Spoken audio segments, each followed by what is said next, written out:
Yes, this is Alejandro Mayorkas from the Department of Homeland Security.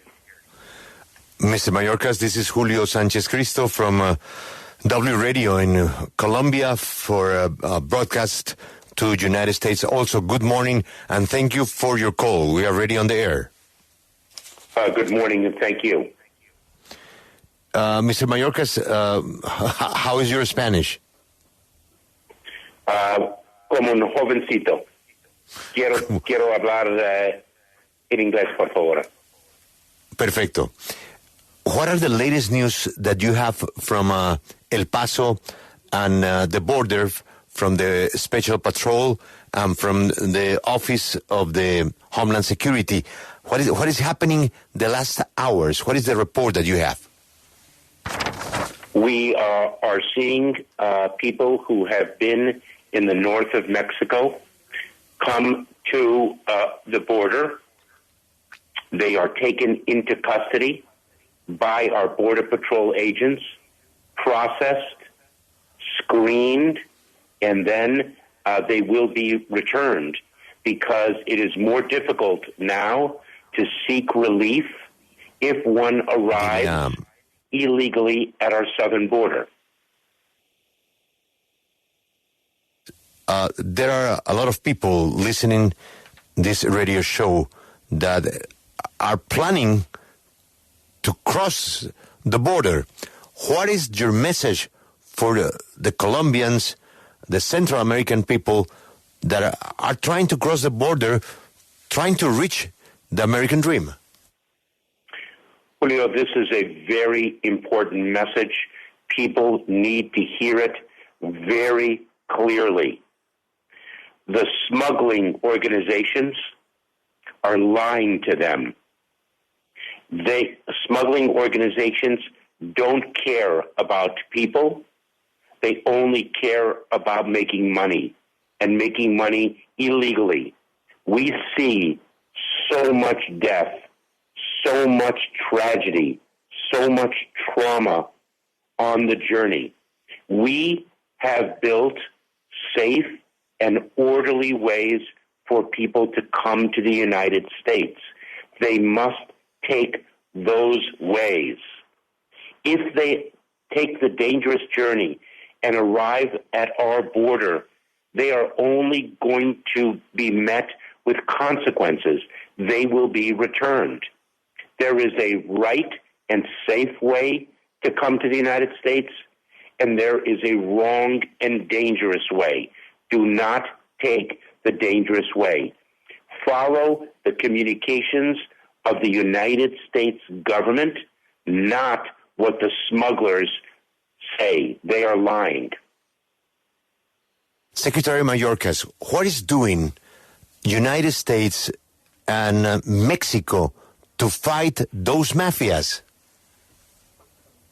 So we have arrested the United States with our Mexican authorities together have arrested more than 10,000 criminals who are part of the smuggling organizations. I was in Panama working with our partners in Panama, in Colombia, and we are going to be attacking the smugglers there too. Before people enter the dangerous Darien, the people who are thinking of taking the journey, they receive lies that the Darien is like a tourist journey. But when people enter it, they will see dead bodies in the jungle. They will learn of the terrible things that can happen. Do not do it, because if you do it, you may not survive. If you survive, you may suffer horrible things. If you survive those horrible things and finally reach our border, all that will happen is you'll be turned around. Please do not do it. Señor Mayorkas, Secretario Mayorkas, what happens to an irregular migrant who crosses the border, throws a river or a fence and enter U.S. territory and surrender to the U.S. authorities? What happened to that person? Now as of midnight last night, we are using our immigration enforcement authorities, which deliver tougher consequences for people who cross illegally. We will take custody of them. We will give them an opportunity to voluntarily return. If they don't take that opportunity, it will be very difficult for them to prove that they have a basis to stay, and therefore they will be removed. They will be removed depending on what country they come from. They could be removed to the country from which they came or another country, but they will be removed. All of that danger, all of the money they spent on the smugglers, only to be turned around. What a tragedy. They can't do it. Mr. Mayorkas, let's talk about Colombia. How the role of Colombia as a partner in the immigration crisis in the United States. How will these U.S. immigration centers in Colombia work? What is the plan? So what we have done is we have made it possible for people to access, to be able to reach relief using our mobile application on their phone. It's called CBP1. They can make an appointment for relief, and in very short period of time, we will have centers available in various countries where people can go and make their claim for relief rather than take the dangerous journey.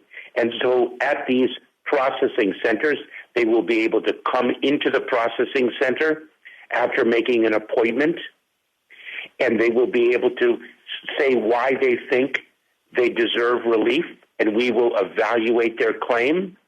And then if their claim is valid, then they will be able to fly to the United States safely, travel safely in an orderly and lawful way.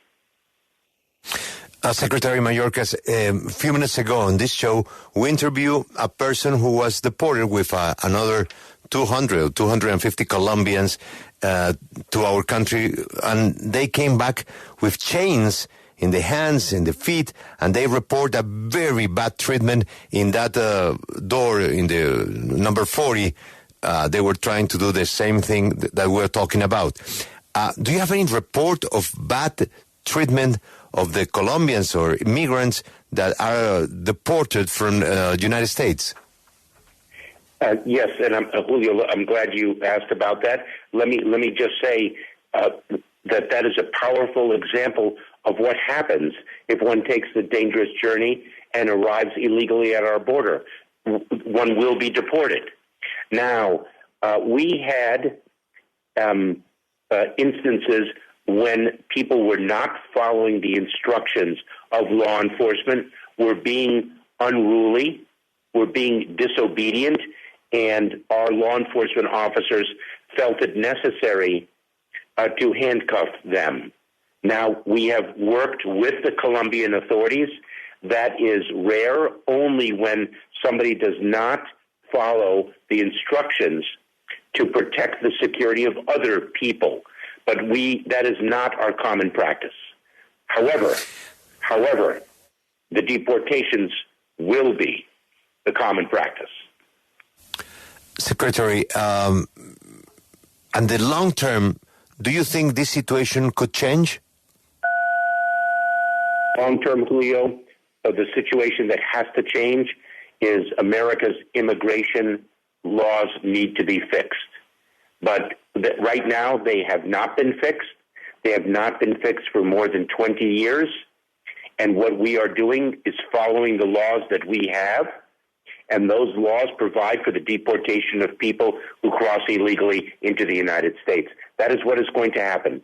And so people need to take the lawful, safe, and orderly pathways that we make available to them. We have accurate information through our government channels, through our U.S. official channels. Do not believe the lies of smugglers.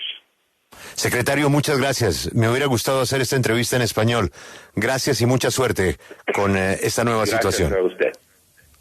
Es el secretario de Seguridad Nacional de los Estados Unidos, Alejandro Mayorkas, en vivo y en directo a las 7 de la mañana, 10 minutos, aquí en W Radio. Pues Julio, le tengo el resumen ejecutivo del secretario de Seguridad Nacional de los Estados Unidos, Alejandro Mayorkas. Le pregunta inicialmente, Julio, ¿cuáles son? ¿Por qué no me ayudó? ¿Por qué no lo ayudé con...? Que sí, lo vi muy bien. No, sudando con este tipo. No, vi que manejó la situación a la perfección. No, estuvo excelente, estuvo perfecto. Además. No, este tipo, el personaje más importante en Estados Unidos hoy. No, pues es la persona para hablar sobre este tema y sobre todo que es la noticia mundial. Pero no me han dicho que era en inglés, el señor es cubano. El señor es cubano, pero el señor no se siente muy cómodo hablando en español. Como le dijo, su español es de un jovencito. Pero sus profesores del San Bartolo están muy orgullosos de usted, es de un jovencito. No, su inglés está muy bien, Julio, no hable. No, le entendió perfecto. No, se comunicaron a la perfección. Ustedes no me habían dicho que esto era así. Protesto. Estaba muy asustado. Lo manejó excelente, Julio. Pero bueno, si quiere le ayudo con la traducción para Repitamos los oyentes. el cargo del señor en inglés. El secretario de Seguridad Nacional de los Estados Unidos, ya le traduzco eso en inglés como es. Homeland Security. Secretary of Homeland Security. Sí. O sea, como diría Alberto, el gerente del chicharrón. Es el gerente del chicharrón, por supuesto. Él es el que tiene todo ese problema ahora mismo en la frontera con expiración del Título 42. Así que era la persona para hablar el día de hoy. O sea, ¿nos podemos retirar ya? Sí, nos podemos ir. Ponga música. Esto de aquí para allá, esto solo puede empeorar. Pero si tenemos periodistas en El Paso. Tenemos periodistas en El Paso, eso es cierto. Y la situación se están aprovechando de Juan Pablo Calvás. Esta es la W. Bueno, Julio, entonces si quiere le ayudo aquí con la traducción muy rápidamente. Le preguntaba a Julio inicialmente cuáles son las últimas noticias que tiene de El Paso. Él dice que están viendo personas que están saliendo del norte de México y llegando a la frontera de los Estados Unidos.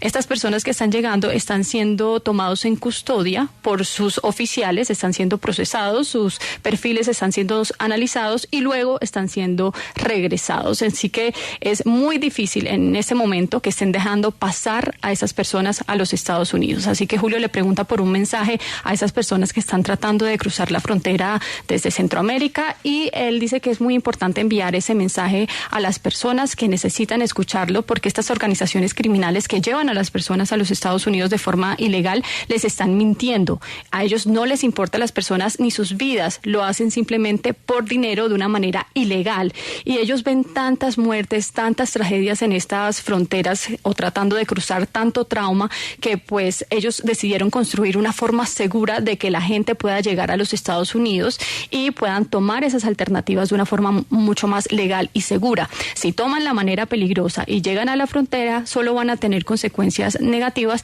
y además de eso los van a regresar. Así que él invita a que tomen la forma segura de hacerlo y no la forma peligrosa y equivocada de irse con estos contrabandistas ilegales o traficantes de personas que los llevan hasta la frontera. Entonces, nos dice que ignoren a los criminales que mientan y sigan las comunicaciones y la información que da directamente el gobierno de los Estados Unidos. Entonces, ahí le pregunta a Julio cómo están peleando esas mafias, tanto desde los Estados Unidos como con México. Y dice que ya han podido capturar 10,000 criminales que hacen parte de estas organizaciones. Incluso estuvo en Panamá visitando ese país y reunido con aliados como Colombia también, que estuvo presente para atacar a esos criminales desde acá también antes de que intenten cruzar a estas personas por el Darién, porque simplemente les dicen, no, eso es algo simplemente turístico y cuando entren se van a dar cuenta que la realidad es distinta. Van a ver cuerpos muertos en la selva y verán cosas horribles que son las que suceden en el Darién y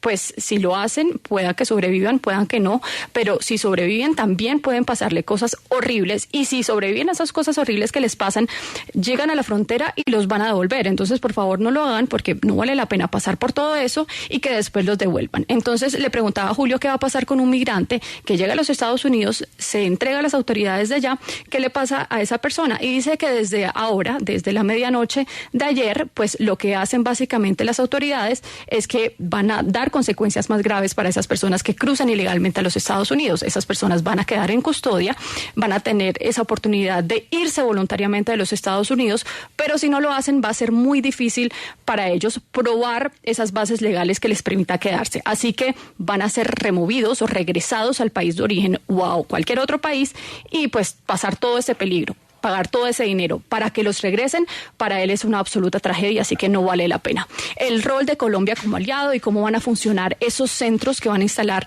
en diferentes países, y pues él cuenta que hicieron posible que las personas accedan a una aplicación móvil en el celular que se llama CBP1. Ahí esas personas pueden hacer la cita en los centros que tienen disponibles en varios países, y las personas pueden hacer ahí su solicitud de una cita, y en vez de tomar el camino peligroso pueden ir a esos centros pidiendo una cita previamente. Dicen que por qué necesitan esa entrada al país, lo evaluarán y si es válido, estarán o encontrarán una forma segura de llegar a los Estados Unidos.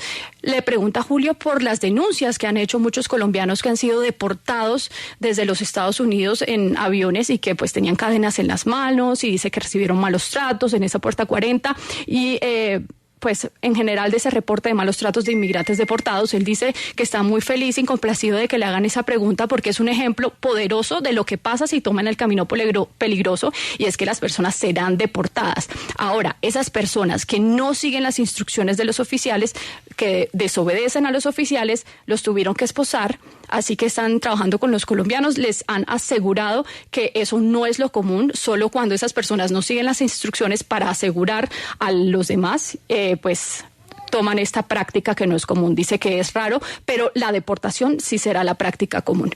Y al finalizar, ¿cómo puede cambiar esta situación a largo plazo? Le pregunta Julio, y dice que las leyes en los Estados Unidos se van a arreglar y se tienen que arreglar, pero en 20 años no han cambiado. Las leyes siguen siendo las que hay, y esas leyes les permiten deportar a esas personas que entren ilegalmente. Así que por eso invita nuevamente a que busquen una manera segura de llegar a los Estados Unidos y que sigan la información precisa que tienen los canales gubernamentales oficiales. Gracias, Grace. Tremendo informe, traducción. Pero tal vez una precisión en el ejemplo del que se atreva a hacerlo.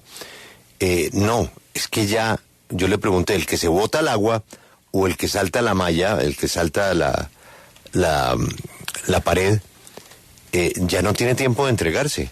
Eso fue lo que él dijo, ¿no? Eso cambia. Ya no hay que, es que me quiero entregar. No. Una vez que usted se mete al río y se manda, aténgase las consecuencias, pero ahí no hay negociación ya. No. Antes usted iba a una puerta, no, aquí ya se acabó. No, lo volvemos que le dan, a lo que había antes. Sí, lo que le dan es la oportunidad de irse voluntariamente, pero si no se van voluntariamente, pues van a tener que regresar, o sea, van a ser removidos por los Estados Unidos. Muchas gracias, Grace. Guarda el celular del señor, ¿no? Claro, por supuesto. Anotadísimo. Anotadísimo ese celular. Mire, este hombre fue el creador de la Dirección de Detención de Fraude y Seguridad Nacional, que es lo que integró todo el sistema de inmigración legal.